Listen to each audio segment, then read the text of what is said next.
Have you ever been scrolling through your newsfeed on your computer when you stumble across an ad? But not just any ad, an ad that suspiciously suits your interests? You might think to yourself, how does my computer know me so well? This is just one example of big human data at work. What is big human data? Well, first we need to talk about what big data is. Big data, by definition, is any type of data that can provide information. This can exist in structured, semi-structured, or unstructured formats. There have been ongoing debates as to the origins of big data, but big data has been around since the earliest governmental records have been, which was about thousands of years ago when the first major census was conducted. Big human data is similar to big data in definition, but has to do more with, you guessed it, humans, human attitudes, patterns, and behaviors. Big data is useful to all fields: health, marketing and sales, science, security, and much more. And the upcoming rise of social media has been credited with providing much more amounts of raw human data. Since the 1700s, the United States has been collecting and storing our personal information in federal and state libraries, courthouses, and city halls. This huge amount of human data is actually stored all on paper, so it would take hours to find everything you were looking for. In 1944, Fremont Rydder was the first person to write about this database and its part in the information explosion. 40 years later, Charles Tilly was the first person to describe this phenomenon as big human data. Every single action that we do in this world is triggering off some amount of data. Google CEO Eric Schmidt actually once said that humanity generates more data in every 2 days than has been generated since the dawn of humanity until the year 2003. So how does it work? Big human data works off of psychographics, attitudinal data, and sociographics. Psychographics pertain to the interests and activities of the individuals. Attitudinal data pertains to the feelings and thoughts that people have on certain subjects. And sociographics would be the likes and the dislikes that people have. CSATs are a reliable way of obtaining big human data.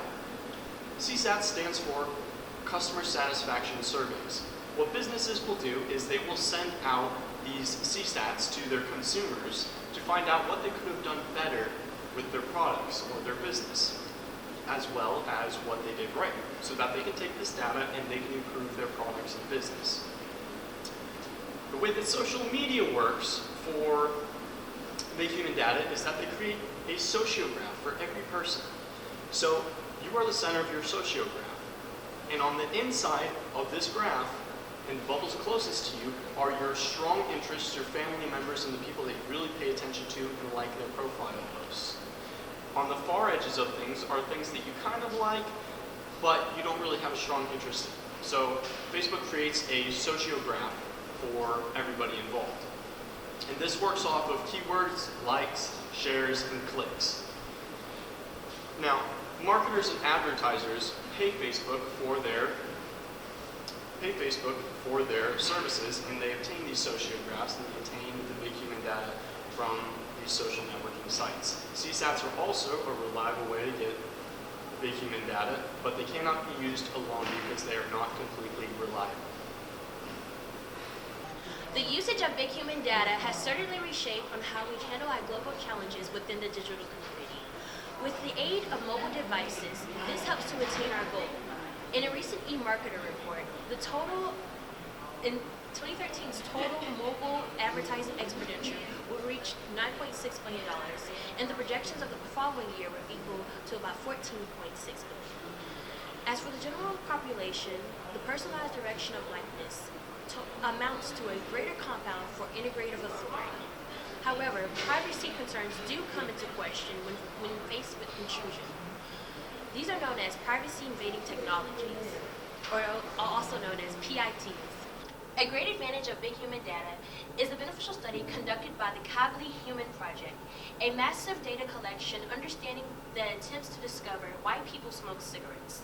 The project collects data and tracks 10,000 New Yorkers over a course of 20 years to analyze and understand mass human behavior. Andrew Kaplan, a professor at NYU and also the director of the project, believes that a more complete understanding of how changeable and unchangeable behavior interactions will reveal greater truths about health and addictions. Even though big human data is an essential part in helping marketers reach their target consumers, it has two flaws. The first flaw is a lack of understanding on the hows and whys for consumers' purchases. The second flaw is the automated bias within the data itself. It equates the level of likes to the level of interest within a product or service. Due to this, it can create an incorrect and one-dimensional picture of consumers. So, as a result, only humans can truly utilize and benefit the full advantages of big human data. With this rapidly growing digital world, big human data provides key information to help businesses expand and stay successful. Data is everywhere, but finding the best way to use it is a real task. Competitive intelligence provides insight in order for businesses to stay ahead of their competitors, which once was a one-man specialist job is now a job of a whole entire organization. It takes a full team effort in order to analyze, interpret, and disseminate information in order to put it to its full potential. Before the blow-up of big data, businesses used to solely rely on data analytics and data science. Even though they're all fighting the same cause, big human data has taken a step past its predecessors and become the most reliable and profitable way to expand your business.